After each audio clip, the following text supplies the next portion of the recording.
Entre 5 et 600 adhérents à jour de cotisation. Le Parti socialiste avait pourtant terminé l'année dernière avec un peu plus de 900 adhérents. Mais ces 2 dernières années, les socialistes se sont fragilisés sur leurs terres. Rupture de confiance avec les gouvernements successifs, députés frondeurs, échec cuisant au municipal, à Tours notamment.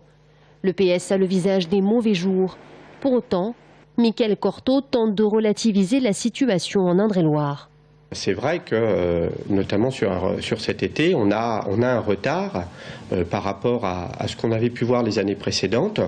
Un retard, je dirais, conséquent, mais qui n'est pas dans les proportions du national, bien au-delà de ça. Moi, je m'attendais à ce qu'il y ait certains militants qui ne renouvellent pas leur cotisation. Je suis aussi agréablement surpris de voir des personnes rejoindre le Parti socialiste. Depuis le 1er janvier, c'est près d'une 60aine de personnes qui ont rejoint notre fédération. Si le regain d'adhérents au PS ne sera pas particulièrement positif ces prochains mois, le vrai test se fera en fait début décembre, à l'occasion des votes de désignation et de ratification en interne. L'objectif aujourd'hui, préparer les départementales avec de nouveaux visages qui devraient porter les couleurs du PS 37. Pour les municipalités que nous avons perdues, il y avait un besoin, une demande de renouvellement des personnels politiques envoyés par nos électeurs.